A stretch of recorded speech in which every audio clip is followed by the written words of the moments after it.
Hello, everybody. Welcome to the most interactive Sunday I've had for quite some time. I would like to introduce our esteemed panelists for this morning. We have Szabolcs Takács, who is the State Secretary for European Affairs, the Office of the Prime Minister for Hungary. We have Nina Gregory, who is Director General and Senior Secretary for the Ministry of Interior, the Republic of Slovenia. We have Jakub Wisniewski, who is the Vice President of GlobeSec and the Research Director of GlobeSec Policy Institute. And we have Stefan Lerner, who is a visiting scholar from Carnegie Europe. And we are here to discuss migration, which I am reliably informed by most of the media was so to 2015 and is no longer the big issue du jour. With the implementation of the EU-Turkey deal, the sense of crisis, however one might define it, seems to have subsided, certainly at the highest political levels. More worrying, there seems to be an emerging sense of complacency that we have fixed the problems. Certainly the EU has never produced so much paper, it's certainly never produced so much policy, from emergency response such as search and rescue through to yet another reform of the Dublin regulation. But in all this frenzied activity, has it actually addressed the underlying challenges facing the European Union with respect to the effective management of migration flows and the effective protection of those in need? We have proliferating instability in the European neighborhood with no end in sight, many of the conflicts and conflict fatigue that is setting in and precipitating movement across the region. We have incomplete implementation of joint operations, whether it's relocation, hotspots, or the EU-Turkey deal itself. And mutual trust within the European Union on this issue is at an all-time low. And we're seeing the extension of temporary borders within the Schengen area as a part of that lack of trust between countries. So in this context, I want to turn first to the State Secretary and say, in some ways, the EU owes some thanks to Hungary for bringing to the fore some of the more fundamental questions on the table that we all implicitly understood but hadn't explicitly acknowledged, that we weren't necessarily all on the same page with respect to what it meant to build a common European asylum system, what it meant to participate in the Schengen area, and what solidarity could be conceptualized as. You've stripped the emperor of its clothes. The emperor is now naked.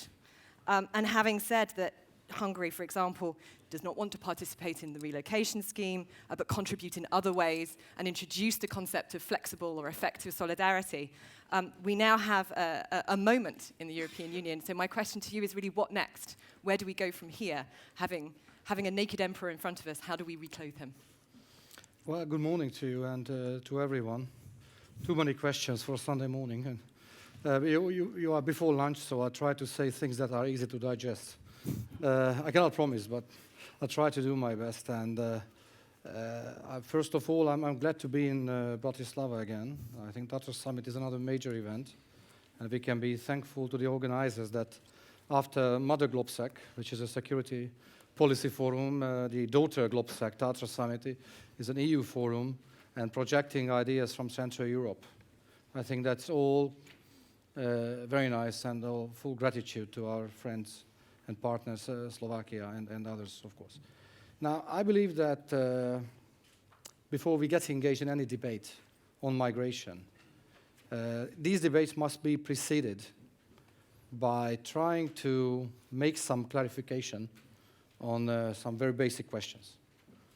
First of all, what is the challenge that we are facing? Migration, how we perceive it as a challenge. Is it something new? Something that we were prepared for, something that is temporary, or something which is long-term. Then we also have to answer questions ourselves, whether we would like to control, manage migration, stop migration, or encourage migration. We also have to answer very genuinely the questions to ourselves, whether we want migrants in Europe or not, and if yes, to what extent. And probably most importantly, we have to make a very clear and perceivable for our citizens distinction between refugees and migrants, because we are very clearly talking about two different groups of people. So I believe that, first of all, we have to come to terms with these answers. And then we can talk about how to preserve one of the most precious values of the history of European integration, the free movement inside and Schengen system, because this is, I believe, that one of the most important achievements of the history of EU integration for our citizens. And let me quote the Vice President of the European Commission, Mr. Frans Timmermans, who said recently that we can protect Schengen by applying Schengen. So this is a very important element of the Hungarian narrative, is that all the member states and all the member states of Schengen must fully apply the Schengen rules without any compromise. The problem is that the migration challenge has shown us that one element of the smooth operation of Schengen was missing, and that's a complete control over the external borders of the Schengen area. If we are not able to manage that, then we will have internal borders, and that will lead to the end of Schengen, and that will have an overspilling effect on the whole European cooperation as general. And you know, despite all the perceptions, in Hungary we believe that although migration is a big challenge, this is not the biggest challenge that Europe has to face. And when the migration crisis started to strike, it further weakened an already weak European integration. And we believe that the reasons go back to 2008, the start of the financial economic crisis, but maybe that's another question. So in more than a nutshell, this is what I can say as a start. I want to come back to you. I love the protecting by applying phrase. It's similar to Avramopoulos' solidarity is not a slogan phrase. It's sort of meaningful and meaningless simultaneously.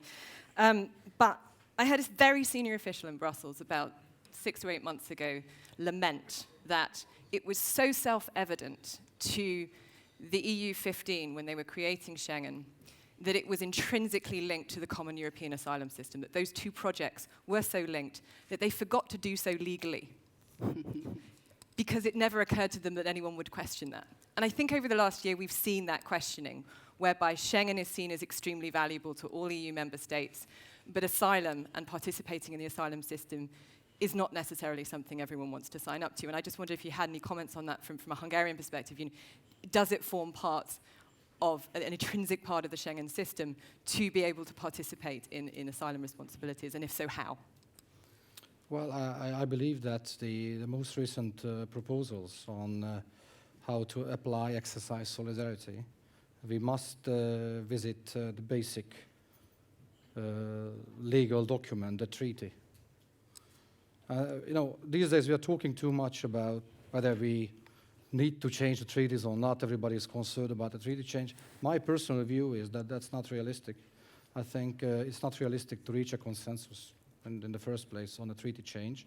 And we believe that in Hungary that at this stage we should not be talking about changing the treaty. In the treaty you can read responsibility and solidarity. And I fully agree with you that we have to define and have to speak about solidarity as well. But have we really tried to make a common understanding of what solidarity means? Is anyone here who can tell me 100% that everybody means the same by solidarity? So what is solidarity? It's also a semantic, a linguistic, and a political discussion. Well, we believe in Hungary that from our own budget, from the budget of the Hungarian taxpayers, we have already contributed €500 million. That's 1/6 of the money that the European Union has given to Turkey. And it's only Hungarian national budget. €500 million we spent on protecting the external borders. And by doing that, we are defending many European countries and the citizens of these countries behind us. And we consider their security. This is one thing. The other thing is sometimes it's very painful to apply European law, I understand. But if you have ever thought of the map and where Hungary built the external protection of Schengen, the fence, as a matter of fact, we built it in an area where on both sides of the fence Hungarians are living. We have a Hungarian community, a large one, living in Serbia. We are supporting Serbia's EU integration very much. But at the end of the day, in order to fully comply Schengen rules, we had to build this fence. It was not an easy decision, and we believe that this is also a form of solidarity, yes. So that's what solidarity means for you. Nina, you are, I think, secretly in charge in Slovenia of a small state along the Western Balkan route, a state that came under intense pressure, and a state that is directly affected by the temporary reimposition of borders that has occurred across the EU. What does solidarity mean for you in the light of the last 12 to 18 months? And has it changed? Good day to everyone. First, let me just, Elizabeth, take this opportunity and just echo what State Secretary said about the event. I think it's a really big and great one. There are great topics here discussed, and I'm really thankful for the invitation. And your question was quite direct, and yes, it is linked to solidarity. So when we talk about migration in European Union, especially after last summer, I think that a lot has been said, and those points taken by the State Secretary of Hungary, talking about the external border, the protection, the Schengen rules, and of course the question about Schengen versus Dublin or Schengen interlinked with Dublin, these are the crucial questions. This is what we will have to deal with them, and we will have to come to the consensus. Otherwise, I firmly believe that we are talking about the end of European Union. It's not that these questions are easily to answer, of course, but there are major differences now currently between member states and politicians with influence, of course, how to deal with them. So what Slovenia has experienced since last summer was really something that nobody could imagine, and it really happened so fast. So we saw that with 500,000 of people coming through Western Balkan routes to Slovenia, and if I may simplify that, because of I would say, short message of welcoming of an important person, really did cause a lot of, tense, but also it showed solidarity. I will have to point out that when the migration flow started on 17th of September, Slovenia got immediate response from 14 member states and a real tangible help. And in that moment, we felt what solidarity really meant.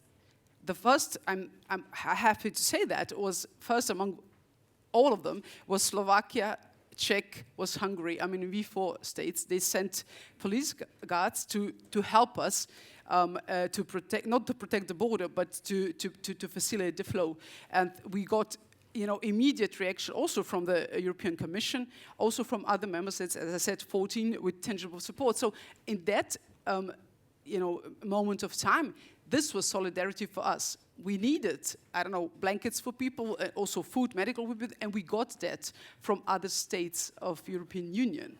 So that's why we understand the concept of a flexible solidarity or effective solidarity or burden sharing, whatever you call it, in this way, because it was proven in that hard times of Slovenian migration situation that it can be done. So I think it is valued, a contribution of a V4 when we talk about the future of a migration system, that we have to talk about, the flexible or effective solidarity, because it can be, proven as a good thing. Yeah, there may well be 28 versions of flexible solidarity, but we should investigate the concept. I mean, Jakub, if I can turn to you, there are forms of solidarity that everyone can get behind, particularly operational and financial. There are forms of solidarity that some are less comfortable with. I was at a summit. Everything's a summit these days, by the way. I was at a summit about 6 months ago where Radoslav Sikorski said, you have to understand the perspective from Poland. We see the failures of integration in Western Europe. Why do you think we would want to put ourselves in the same position of diversifying our nations when we don't see elements of success? you have to understand that we don't see the positive aspects of this. And I just wanted your reaction. Do you think he's right, or do you think there's more to be said on that? Radosław Sikorski, he's my friend, but I think that he's wrong. I think that he forgets about important element of a development of the post-war Europe and Western world in general. The success, the prosperity would not have been built without all these immigrants that came and integrated so well. Of course there are pathologies, of course there are problems, to mention banlieue around Paris.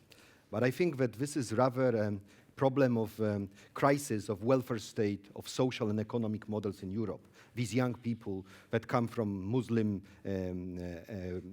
minorities, and they come from North Africa or the Middle East, they are French, but they don't have jobs. And that's why they are frustrated. So to make a long story short, Turkish miracle after Second World War would not exist without Turks who come to the country and worked patiently. If I just may react to my predecessors. Back in the 80s, I was a really young child. But I remember a lot of people leaving Poland to live in Germany, Western Germany, and other Western European countries. Were these people refugees or economic migrants? I think, to be sincere, that these were both at the same time. And nobody would negotiate with us, the German authorities, the Swedish authorities, what kind of category of people we are. We were simply people in need. And this is important to me. You might say I'm a dreamer. I'm not the only one, to quote John Lennon. But I think that we need to live up to the standard of Western civilization. The best way to go to America is by ship. And when you enter the port of New York, you see the Statue of Liberty. You know what is written there. Give me your tired, your poor, your huddled masses yearning to be free. And the United States were built on European ideals of freedom, and I think that we have to live up to them. Thank you. Thank you. And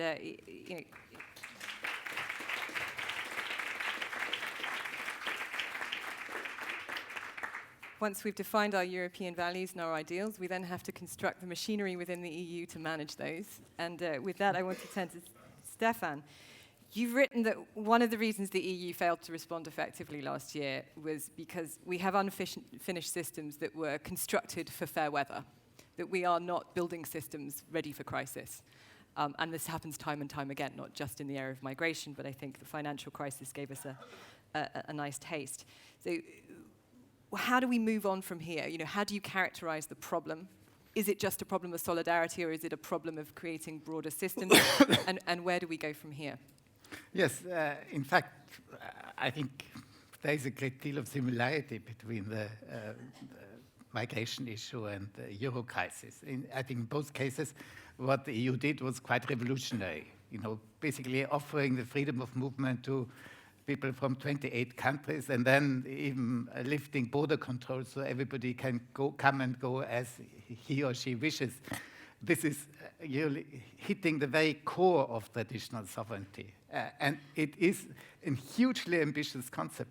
But the EU sort of walked in this direction, I think, without being fully aware of what it was really doing, because it was part of economic integration. It was part of the freedoms of the internal market. It was for the sort of logic of economic integration and not so much political integration. And therefore, we failed to build mechanism of institutionalized solidarity, which would make this whole system more robust and resilient to shocks. And what actually happened once an asymmetric shock hit us, the kind of very feeble structures that we had put in place were sort of falling apart. And what I find very interesting is the differences to the Euro crisis, because in the Euro crisis, you had one very powerful institution, the European Central Bank, which is totally unaccountable to any parliament, which is a huge strength in a situation of crisis.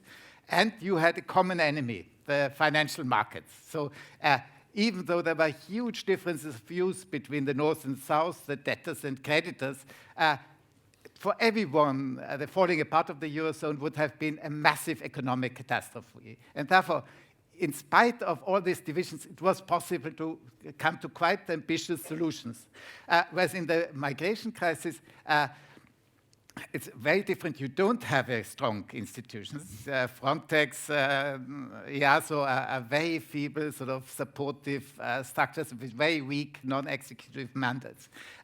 And you have, each member state has an alternative. It can resort to national measures. So when there are lots of people coming in, I saw that very clearly in Austria. At first, everybody cried for the European solution. We have to have a European solution. And then the moment came when they said, well, there is no European solution, therefore we have to build a fence, we have to introduce border control. I think that is the asymmetry between these two questions. And I think ultimately, if we want to preserve Schengen, and it costs massively not to apply it properly, millions every day for the Austrian transport companies. If we want to go back to that, we have to do what we didn't do at first, build this strong institutional solidarity that is able to cope with these challenges. And we need a lot more solidarity. The terrible thing at the moment is that the European Union, in a way, is in denial. There was this big spike of refugees last year, and now the tendency is to say, okay, now Mr. Tusk has said, we've turned the corner in the refugee crisis. I think this reminded me very much of President Bush in 2003 when he was on this aircraft carrier and the big banner says mission accomplished, which was just weeks before Iraq fell down in total terror. I think the risk, the big danger is we say, okay, we've solved this thing now. We don't have to build these structures, which are very inconvenient. Nobody wants to give up more solidarity. We can go back to business as usual, and we focus only on the control of external borders. We believe no more people come, and if no more people come, then we don't have to have any kind of relocation mechanism or anything, because there's nothing to relocate. I think that is the big trap at the moment. We believe we somehow are on top of this issue, and the problem is half solved. Man after my own heart. We are not done. We've turned a corner, not the corner, perhaps. I would like to encourage the audience to submit questions. You can either do so by the app, or we can use the old school microphones and use tweets with the hashtag GTS16. We will open up to discussion, but I think there's a really important point here, and one of the questions that's come through is, can we have an effective common policy without more Europe? Do we have to move in the direction of more Europe? And do our other panelists here see that as a possibility, given the national context from which they're coming? Who would like to jump in? It's a free-for-all now. Yeah. Let me say briefly that we should not be scared about intelligent, clever integration in some areas, and Schengen zone needs more competence, not more competence, but more cooperation in many areas. There are some technical aspects of the cooperation, for example, visa information system, Eurodac. These are all useful things that need to be refurbished, and more money, more resources should be given to the migration policy at European level if we want to have a common external border which is reliable, which brings us trust. At the same time, a lot is to be done at national level through, say, voluntary mechanisms of helping each other. I think that the Visegrad countries would decide wisely to be involved more in helping out the border guards in, say, Greece or Italy, and it could be voluntary. It could show that solidarity is a meaningful term. I would also say that sometimes we focus too much on people who are about to come to Europe, and we forget about people who are already here. In 2015, it was 1 million people. Where are these people? What's happening to them? Do we have good programs to integrate these people so that they don't create problems for themselves and for us, for our societies? And there are useful things, if only politicians would not want to address internal audiences by being a bit populist, because some of them certainly are. Nina, do you think we need more Europe, and if so, which bits? Yeah, well, we've built our migration policy, or the rules and regulation have been built in years. But then this huge frustration came out when each and every time when we have a massive influx of migrants coming for whatever reason, to Europe, there is this shock in saying, well, we don't have the European solutions, we don't have anything on European level, we like this and that, and then we impose national things, because this is how politicians can react maybe quicker. So partly I can totally agree that, where from this point of view, when we have, again, this kind of situation, and but my question would be, what can we use that we already have? Or can it be used, properly? Or why, if not used properly? And I will tell you the examples. We all totally agree, I guess, north, east, west, south, the whole Europe, that we need strong protection of external borders. We got now new agency, the border guard. We will show solidarity by, getting the policemen there. And this is okay. It's in a way, it's a green. Green check. We did that, and we hope that this will work. So that's one point, and super good. But then, when we talk about European Union as a single space of protection, and this is what we are doing since 1999 Tampere conclusions, that we have common European asylum system, there is a question: do we really have one?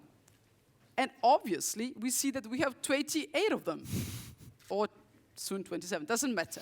So that means that this is something what we are lacking. And this question, do we have a common European space of protection, also is leading towards the question of secondary movements. Why?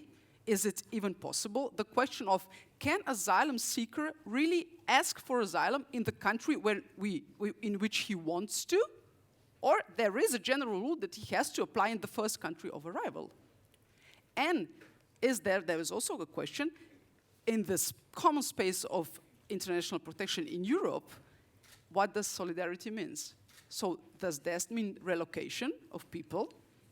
I would say, in Slovenian opinion, yes. I would say that this is a part of the solution that we will have to, work on stronger. Because if there are, geographically speaking, member states in the external borders, and we will not stop the flow, of course, although we invest a lot in external border management, I think that, of course, people will come and they will stop in the first member state. So Dublin, maybe we will kill it. Okay, that we have Dublin 4 on the table right now discussing it. But still, somebody will have to register those people. Somebody will have to, make the procedures towards the third country. So we already have implemented a lot, but there is a question, the way forward. Do we really go in this direction, or do we really change the whole situation and focus? Mm-hmm. And just to stay on relocation for the next minute or two. There's often a almost defeatist attitude from some member states saying, well, no one wants to come to us. We're unattractive. No one wants to stay here. They want to move through, and we just want to facilitate that. From your experience, having participated in relocation in the last 6 months, can you give us a sort of personal experience about how, well, can you encourage people? Can you change their minds? Can you sell Slovenia? Yes, Slovenia believes that the relocation is a part of European solution. So we've so far, we've received from Italy and Greece 20% of people in our quota, and we had some issues and struggles. It was not easy because, to tell you the truth, people didn't want to come to Slovenia, although they were not really, doing well in Greece and Italy, but also to a systematic, takeover of people in relocation scheme. They didn't want to come. And we had, I'm a practitioner, so I can only tell you what happened in practice. We had 10 boys coming from Italy through relocation, and they were Eritreans. Slovenia doesn't have big Eritrean, community. We don't even have one. So, in fact, they didn't want to stay in Slovenia. They were, informed that you go to Slovenia as also European state, but no, they didn't want to. They really resisted very hard. So there was a question what to do. Should we send it back to Italy? Well, difficult. That's our obligation. So how to persuade them? And I said then to my girls at the office, I said, you know what, these are young Eritrean boys. They don't know anything about Slovenia, obviously. it was nice summer day. Why don't we take them to bathe in a lake of Bled or to Ljubljana city? There are beautiful girls in Ljubljana for sure. They will change their mind. No. And you know what? They really did change their mind. So, I mean, they're still in Slovenia. But it might be funny. But, of course, the basis is that people have to know where they're coming. People have to know that also Hungary, Czech, Slovak is also a part of European protection space, that they will also be protected in Slovenia. But, of course, it is very important to say that our situation with the money that it comes with the status will not be the same as Germany. And this is, I think, what countries who are reluctant to relocation want to point out, but I'm sure that State Secretary will tell more about it. But I think it's important to point out that every country has a competitive advantage. I can't sell Belgium on the weather, but I can certainly sell it on the chocolate. Exactly. State Secretary, we've had a question, and I think it follows on almost directly from this, which is Hungary concerned that your uncompromising stance on relocation is affecting your position within the EU more generally and collaborative efforts? And with specific reference to Renzi's statements earlier this week that he wanted to veto the EU budget over what he perceives to be a lack of solidarity. Do we risk precipitating a domino effect whereby states start punishing each other for what they see as a lack of solidarity? And does that concern you from a political perspective in Hungary? Well, you see, listening to my colleagues, I learned a lot. And it strengthened my views in many respects. First of all, I believe that we don't need to reinvent hot water. As I told you, all the low legal basis is there, but we simply don't apply them. And there are elements of the refugee crisis that can be and should be tackled at a European level. And let's talk about refugees first of all. We all know that EU member states are signatories to the Geneva Convention, so we can very clearly decide by international law and by international practice who is a refugee and what we need to do with the refugee, what protection we need to give them. There are very strong political, legal, moral, humanitarian principles and commitments, especially from the world where we live in. Modern democracies, the Western world of the European integration. However, there are elements of the migration crisis that cannot be tackled at the European level, not because there is no willingness by the member states, but because simply it does not work in practice. We need to stretch back to models that, on the other hand, have been working quite well. Just think about the situation of Spain. The Spanish had to face a huge flow of irregular and illegal migrants a couple of years ago, and they had to do it alone. Nobody talked about solidarity. Why didn't we help the Spanish at the time? That's another good question, isn't it? What they did is that they built a fence to defend the borders, and they made deals, agreements. These days we call them compacts, with neighboring countries, Morocco, Senegal, the Horn of Africa countries. And what we learned from our Spanish colleagues, and maybe we should all visit them in Madrid one day, preferably in the spring or in the summer, and ask them how they did it. And one thing that I learned from them is that you have to make a lot of incentives for our partners outside Europe so that the compacts should work. And again, we should look at our global partners, like-minded countries. Jakub had some reference on the US. I liked your quotation. But you must also know that John Lennon was born in a country which was a realist, and he lived and tragically died in a city which was built by dreamers and realists. And I'm very much welcome so many people in the audience who are dreamers. I believe that dreamers will make our world brighter and better. But apart from dreamers, we also need realists who make it possible for dreamers to dream in peace and security. So the thing is that Of course, this whole debate and this naming and shaming exercise, this bashing each other, it does not help an already weak European integration. And we must also think about who are the players who are interested in to weaken Europe. Because how come that suddenly migration has become such a huge problem? We all know about the history of demography in South Asia, in the Middle East, in Sub-Saharan Africa. And again, let me get back to my basic question.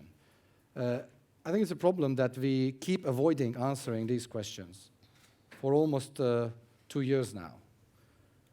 That what is the ceiling? How many migrants we want in Europe? Well, make no mistake, Hungary is not against any other member state who say that, yes, they do want a lot of migrants in their country. And we might one day say something different. But at this stage, what our problem is that the whole thing is completely uncontrollable. While both the US and Australia are like-minded partners globally, they managed to create a sustainable, manageable migration asylum policy which is fully in line with their commitments to democracy, rule of law, and human rights. I mean, maybe it's also worth contacting our partners on the other side of the Atlantic. They also have the benefit of geography. Can I just return quickly? Here is something from a realist, not a dreamer. Does Europe need immigrants?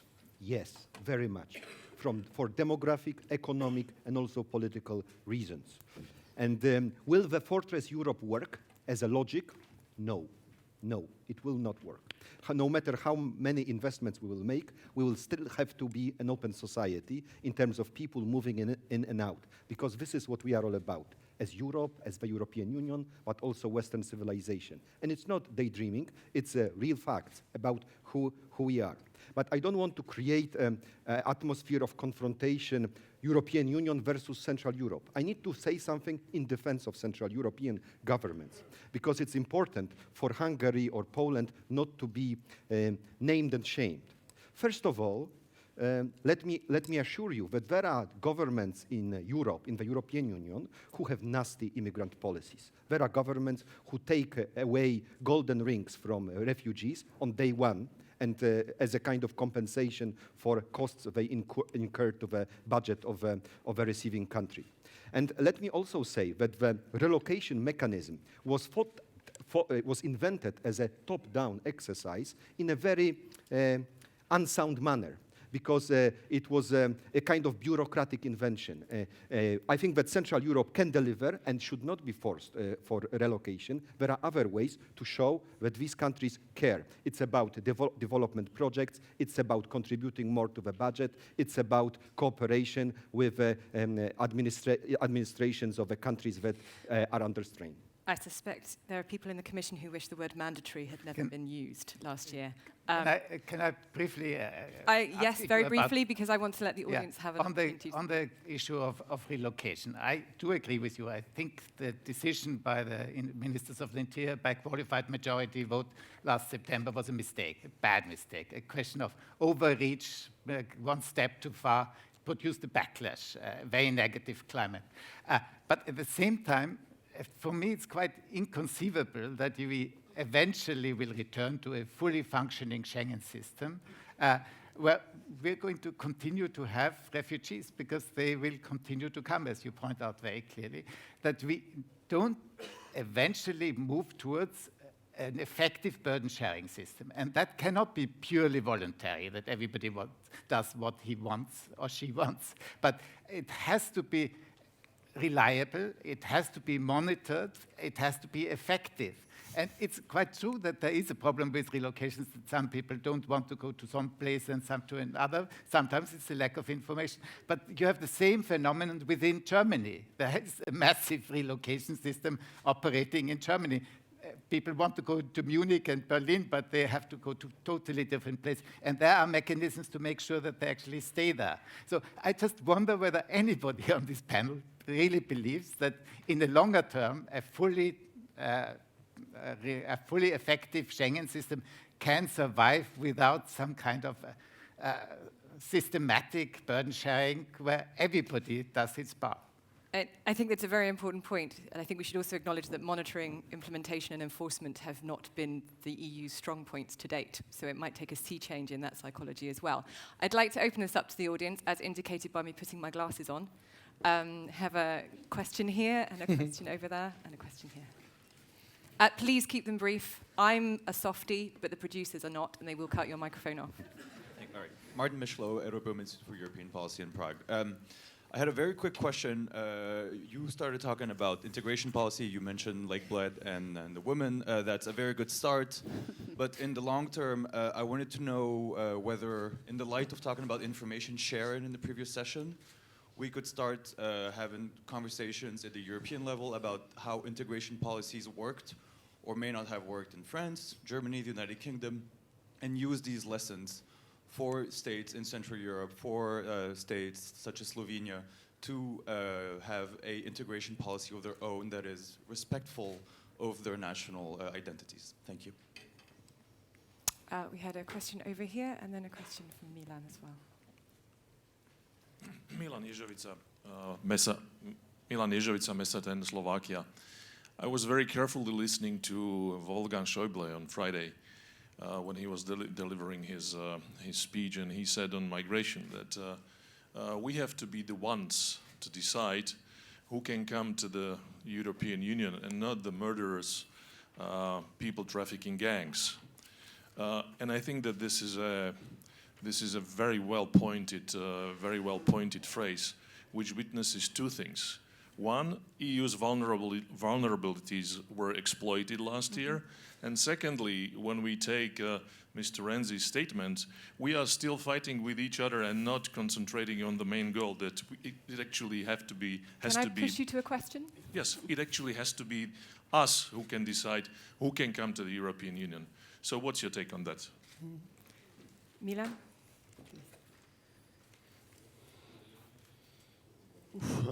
I have two questions, but with such a tough moderator, I'll better hurry up. The first one is on Stefan. You wrote in February this year that migration is the question that ultimately could break it's a make or break issue for the EU. And you said that it could end up only in three things: either more Europe, less Europe, or the emergence of a new core of committed member states around Schengen and reform of asylum system. What do you think now? And to the others, you might have looked at the paper that is here distributed on what can Visegrad offer under flexible solidarity. One thing is not there might be another paper, and that is secondary movement of refugees or asylum seekers from our countries, Slovenia, you hinted it, somewhere else to Germany where they want to be. I believe that nothing will change until our governments will try to genuinely attract some of the asylum seekers and refugees to our countries, like Nina is doing it. So Nina, what did Slovenia do different? I think Slovakia is still not there. What can we learn from Slovenia to actually attract some more refugees through relocation or other systems to integrate them here? Well, apparently it's all about the ladies. But Stefan, there was a specific question to you, and then maybe we can go across the panel to responses for the other questions. Sure. About the three options, more Europe, less Europe, or a core Europe. I think we already have less Europe. When I wrote this article, we still had 28 member states.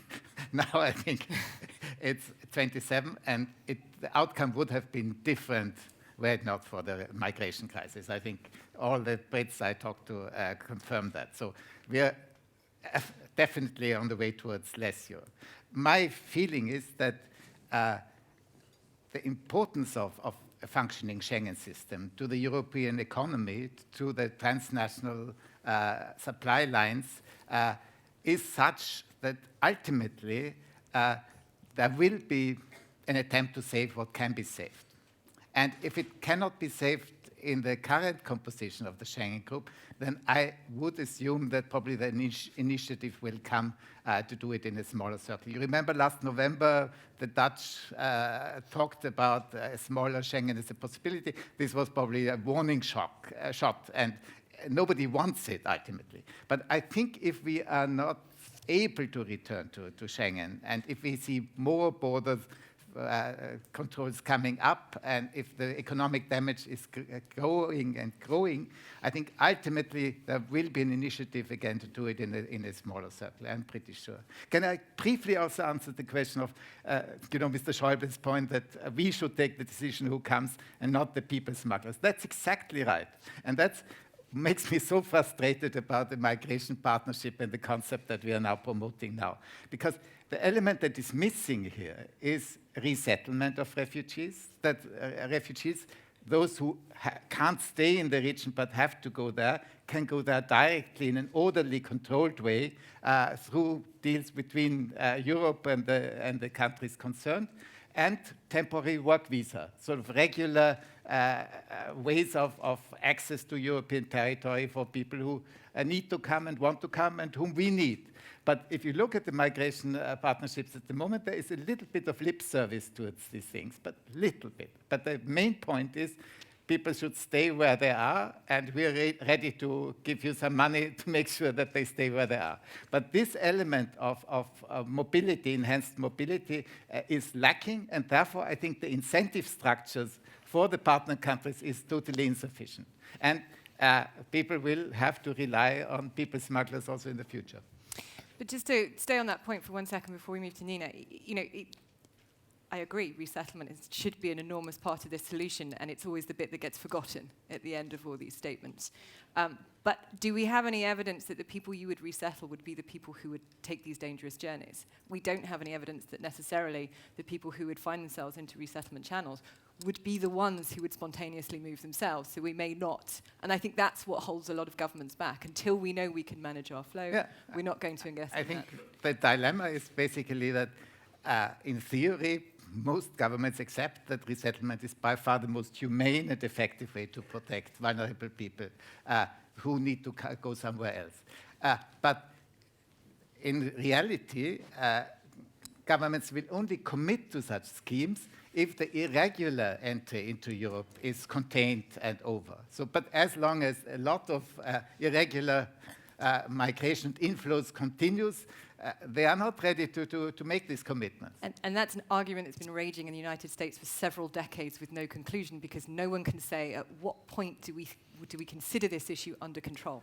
And without that benchmark, we may never get to the resettlement point. Nina, there were several questions I think you can take up. Yes, the question on integration and how different it is in member states, and I think that already in the question there was a part of the answer, because the gentleman said that we should be respectful of the national situation. This is, I think, what we are trying to do. From my perspective, the Eastern European countries, we are trying to do this for several years. If we take a look at Slovenian situation, in Slovenia, you would not believe it, but in Slovenia we have 16% of foreign-born population. That's a lot. That's comparable to Germany, to Austria, comparable to Denmark. When in Slovak you have 3%. That's according to OECD, not to statistic, not to Nina Gregory. So that means that in Slovenia we already have our integration, programs, mechanisms, which were there many years before we entered the European Union, because 16% of people mostly come from ex-Yugoslavia. But that doesn't mean that we don't have experience. And that doesn't mean that we didn't have to try hard to, in a way, integrate them in our society. Because, of course, they were also willing to do it. But there is a huge diaspora. It was easy. So this took years that we got to a situation where this integration with people from former Yugoslavia who stayed in Slovenia was good and effective.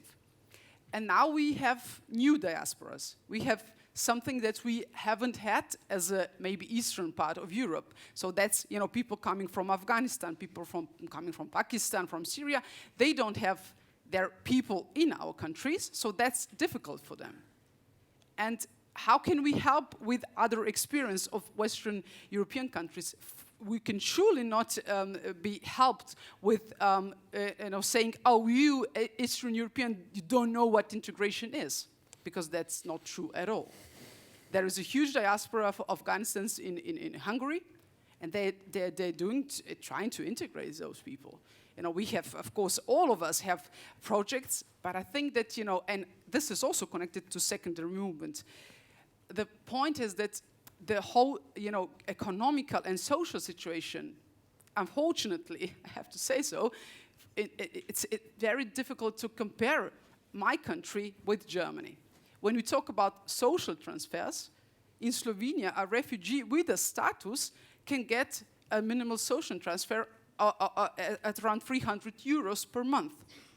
The same, Afghan who would get more as a social transfer in Germany, because there's such a big difference in our social system, which is, of course, it's the whole story behind, so I will not bother you with that. So, but still, I think that we can do it. We can also show some of the good practice of Eastern European countries in integration, because they already exist. But we have to, spread this word. We have to communicate. And I think this is one point that we didn't talk about on the panel, communication about, first, rules and regulation, which have to be implemented. Migrants will have to know what does it mean if you come as an asylum seeker and claim asylum. You have to prove that you were prosecuted. They have to know, the people.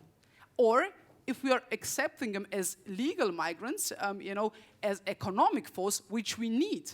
These are different rules, and we have to attract them on a different way. Or if we take them as through resettlement schemes and help them in third countries and help them too. So communication, I think that this is what we lack.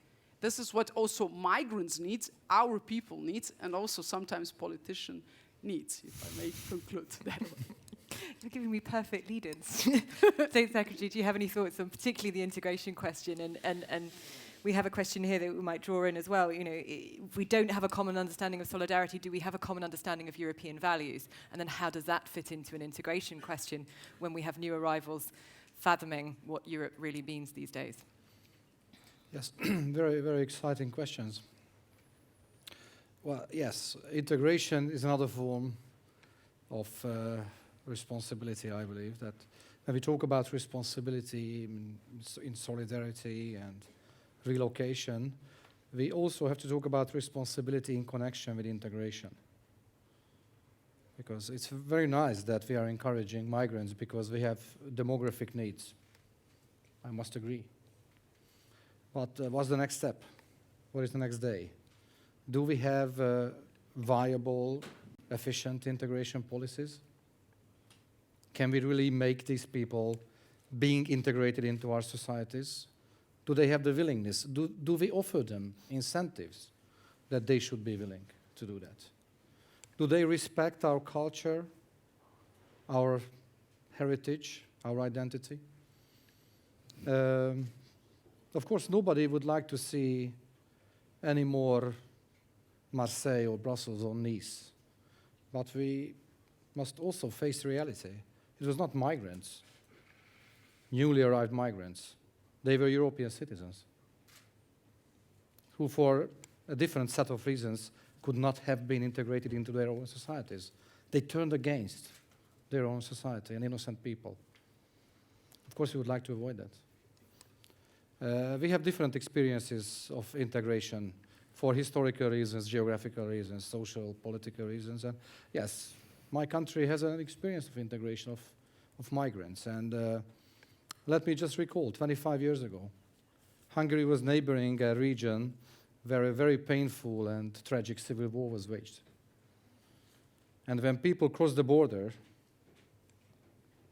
at the southern border of Hungary, we didn't check if he was a Muslim from Bosnia, a Catholic from Croatia, or an Orthodox Christian from Serbia. They were refugees.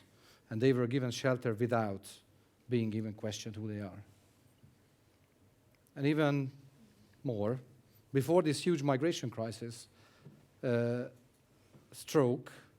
we did help Syrians get out of Syria from 2011, 12, 13, 14. We have quite a number of Syrians living in Hungary. But we chose. And we went there and we saw who they are. I fully agree with our realist colleague from Slovakia with his question and remark on what Schäuble said. I cannot agree more. We ourselves have to decide who come, and not the criminal network of people smugglers and human traffickers.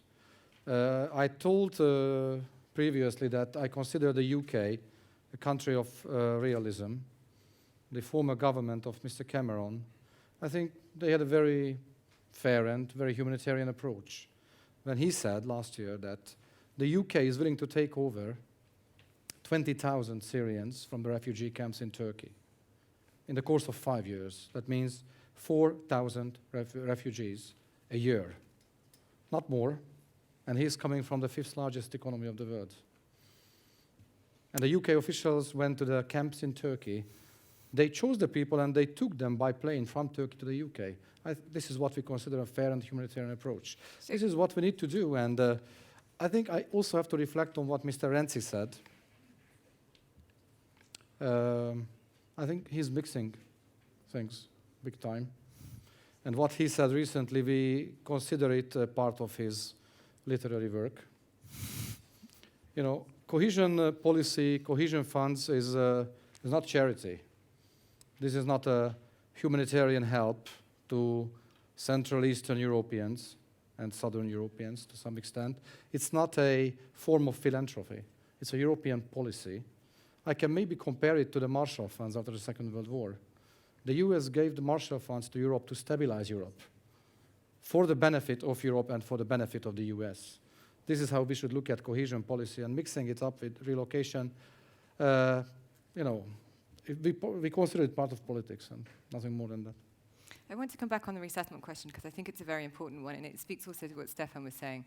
If all countries cherry-picked and resettled, and I won't comment on the UK's government's decision to promise to resettle and not quite follow through, 4,000 a year.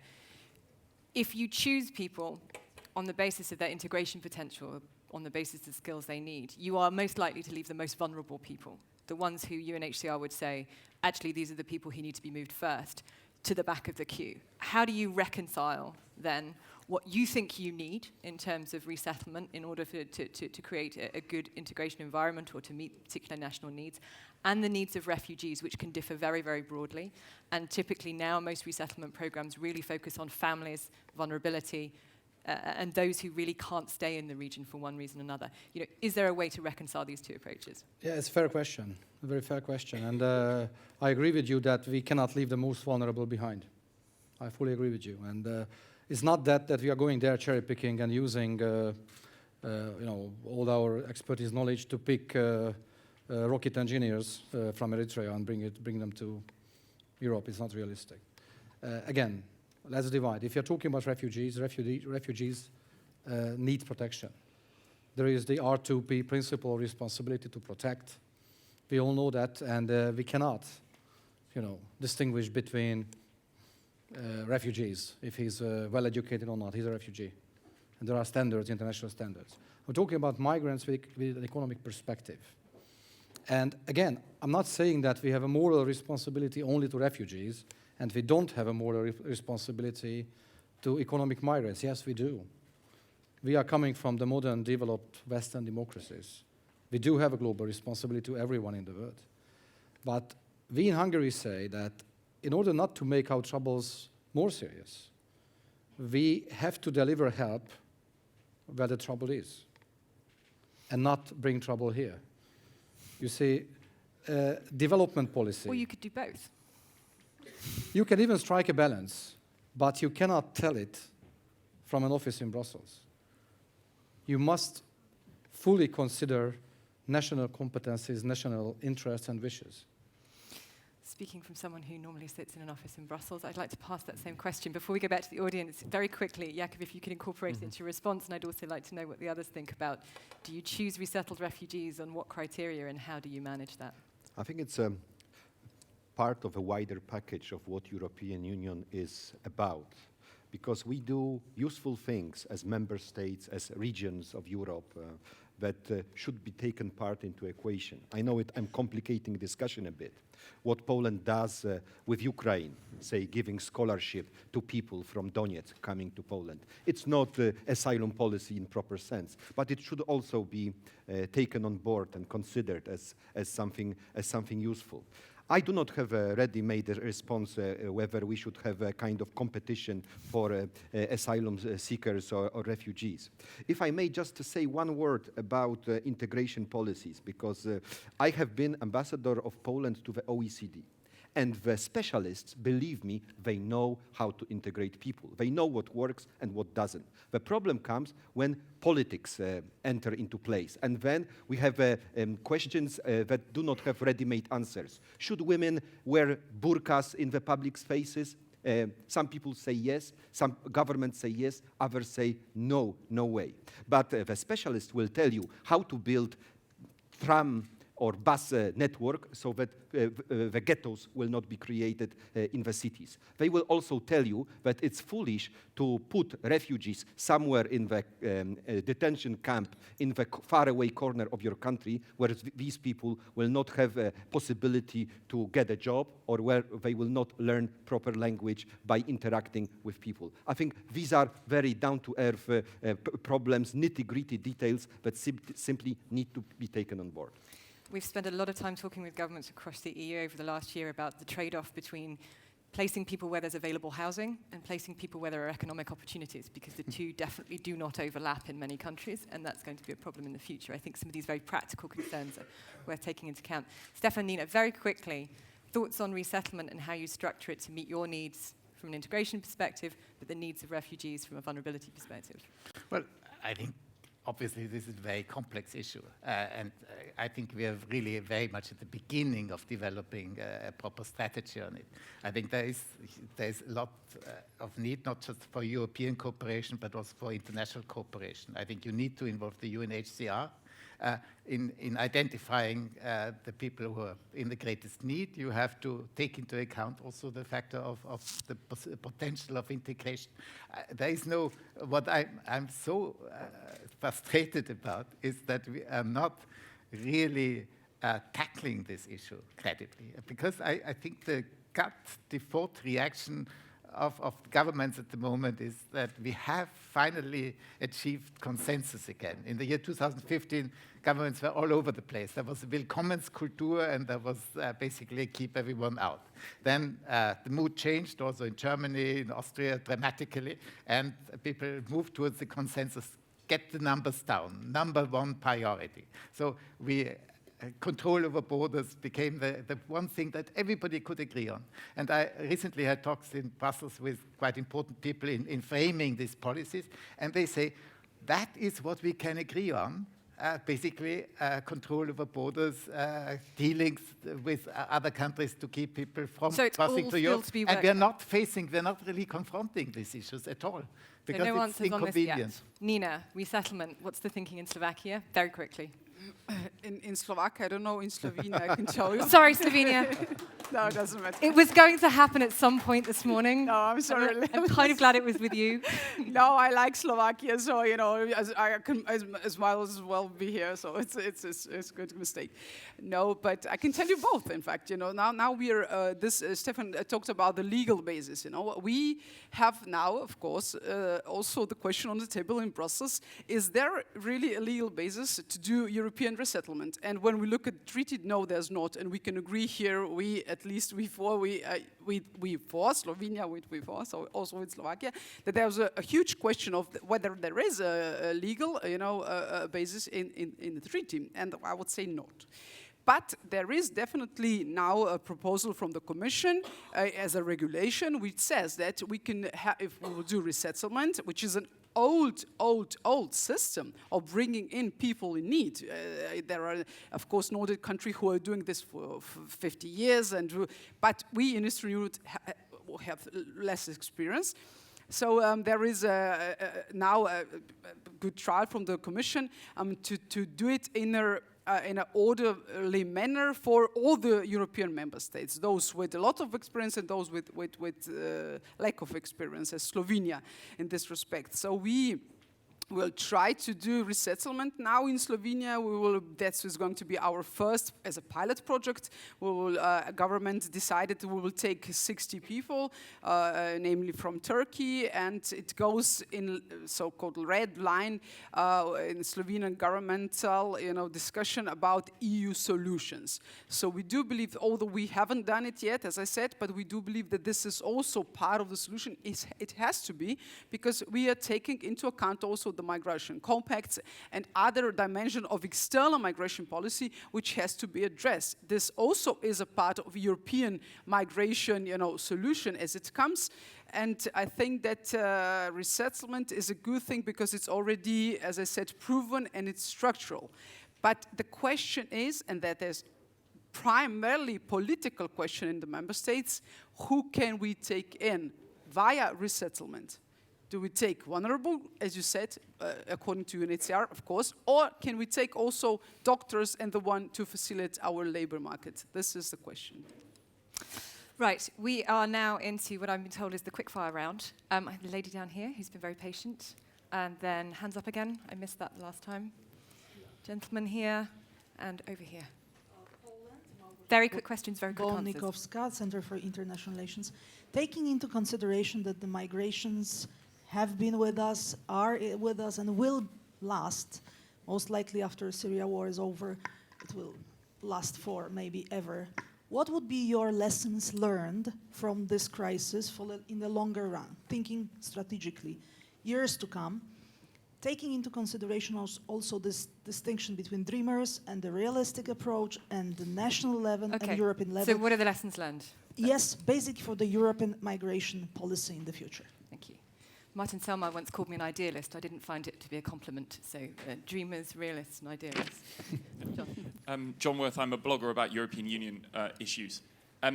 Securing the EU's external borders has led to 3,500 migrants dying in the Mediterranean this year. Not one person on the panel has spoken about that, despite the fact that we've been talking about migration for an hour. What are you going to do to make sure that less people die in the Mediterranean? Because they are people above all. And the way that you're behaving towards that also, whether it's Brussels or Budapest that tries to solve that, fewer people have to die at our borders. And what are you going to do about it? Okay, well, let's get an immediate reaction. State Secretary. Yeah. How do we deal with the large number of fatalities? That's certainly a tragedy that we are talking about, and that's very much related to what our colleague said and what Mr. Schäuble said. We cannot just leave it for the hands of human traffickers and people smugglers. Because who are the people who are helping the migrants to depart from the shores of North Africa? Who are giving them money and who are giving them dinghies and boats and whatever? They are criminals, very dangerous criminal network. In Egypt, which is a very cooperative country with Europe and the rest of the world, there are 3 million people waiting. Last year, a cost of a trip, let's call it a trip, although it's quite cynical, a voyage from Egypt or from North Africa to Europe cost 10,000 euro for a migrant. That's the money that the criminals ask from them. This year, it's much less. It's about 1,000 euro. We have a lot of intelligence report on that. And an Egyptian border officer earns 150 euro per month. I'm quite sure that you see the connection between them. First of all, we have to prevent these people to leave North Africa in the first place. You've not given a solution how to do that. I mean, is the European Union, with such wealth, experience, knowledge, tools, are we really unable to do that? We should be focusing on how we prevent people living in the first place and decide outside the European Union who are the people we need to help and how we can help them, whether it's a refugee or a migrant. So this is the only way. Otherwise, people will keep dying in the sea. I'm sorry to say. I think the current situation is indeed totally unacceptable and highly frustrating, because what actually happens is the people smugglers put people into dinghies. It's no longer proper ships. they give one of the migrants a satellite phone. 6 miles out, he dials the number of some kind of emergency center, and then European ships from NGOs, but also from the EU mission Sophia, come and try to pick them up. I think this is an absolutely crazy system. I think that the Operation Sophia is supposed to combat people smuggling, and de facto it is really helping their business model. So definitely this is completely unsustainable, and on top of it, more people are dying this year than ever before. So I think there are only 2 really possible ways of tackling this issue for the time being. There are some crazy ideas out. One is that the EU should occupy the Libyan shoreline and have sort of camps there. Another crazy idea is we should stop picking people out of the water, and then very much fewer people will come. That, I think, is also totally unacceptable. There are 2, I think, more promising ways to make sure that fewer people come to Libya from Africa. There are actually more people dying in the Sahara than in the Mediterranean, because nobody knows this, nobody writes about it, but in terms of the deadliest part of the pathway to Europe is really the desert south of Libya. It's not the Mediterranean.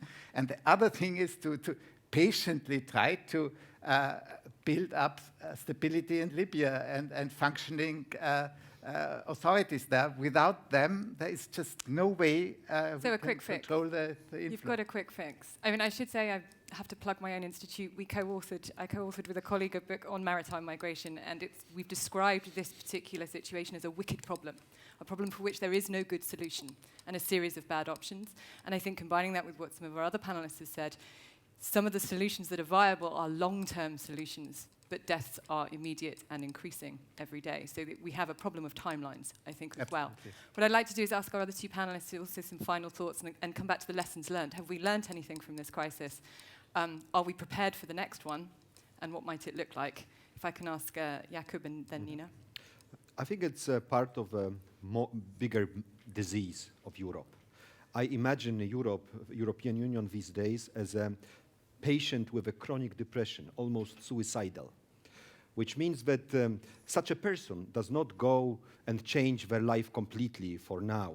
They don't go to gym or to university. They simply need to calm down and maybe go to psychoanalyst and to find out again what they really want and what they want to represent. And I think it's an important lesson for us. That if we go crazy about changing the whole system of migration, I don't know, Schengen out or Dublin regulation, and without thinking what will come next, it's not gonna bring good results. So I would say work patiently on the big questions around European integration, and for now, just quick fixes that are rather technical, maybe not inspiring by their nature. And regular group therapy for all. Nina. Yeah, I can totally echo with you. I can totally agree. I can just, maybe point six points in my opinion that this would come as a realization of what you've said in theory. In practice, I would say strong protection of external borders and maintaining Schengen. EU as a single space of protection with all the mechanisms which have to be installed at the EU level, not national level. Then the third thing would be EU return policy together with external dimension of migration. The fourth would be definitely flexible solidarity, burden sharing, also relocation. The fifth, definitely what we haven't talked about today, but I think it's very important, the concept of temporary protection. This is what is, I would say, kind of a lost or forgotten concept in Europe. We already have it, but we haven't used it in practice. And I think it would solve many of the problems or situation in a huge migration situation or flows. And the sixth, I would say, the common communication. Communication towards the migrants and also towards our internal public. Thank you. This has been a fascinating discussion for me, and I don't often learn things, so I'd like to thank you all for your participation. And this is a problem I think we will, much to the chagrin of most of the people sat on this stage, still be talking about in 2020 and 2025. I don't think these solutions are going to come quickly, and some of the things that Stefan outlined are going to be generational activities talking about trying to help people in the long term, whether it's integration within the EU or through these migration partnerships, these will be policies that will take a long time to take effect. And only if we can find a modicum of solidarity and a common language to speak about these things within the European Union, which we currently don't seem to have, though I think we've made some progress today. I am being told that refreshments are available just outside in the lobby for a reasonable price. But please let me remind you to be back in your seats. I'm being told 12 o'clock, but given that it's 1 minute to 12, I'm going to say 12:30 for the final session on rebuilding trust in the EU. And we've seen what lack of trust does, so let's find out how to rebuild it in the final session and all go home with a smile on our faces. Thank you very much.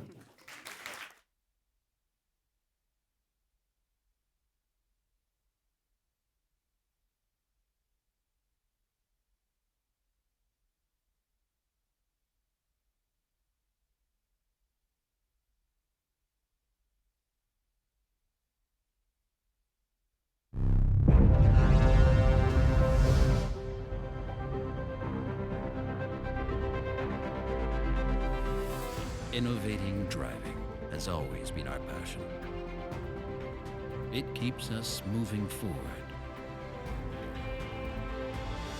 It inspires us to create timeless beauty and to challenge the boundaries of physics. We will push your driving pleasure to the next level and even beyond, making sure there will be exciting times ahead. What happened to hope and change? Today, Europeans live in fear of change, not hope for the future. In many countries, public anger is at boiling point, and far-right politicians are blaming the lack of jobs on immigrants and ethnic minorities. How can we restore hope and optimism for change? Debating Europe, in partnership with the Open Society Foundations, has been asking Europeans to share their thoughts and comments in a series of online debates titled Changing the Politics of Fear. We've been approached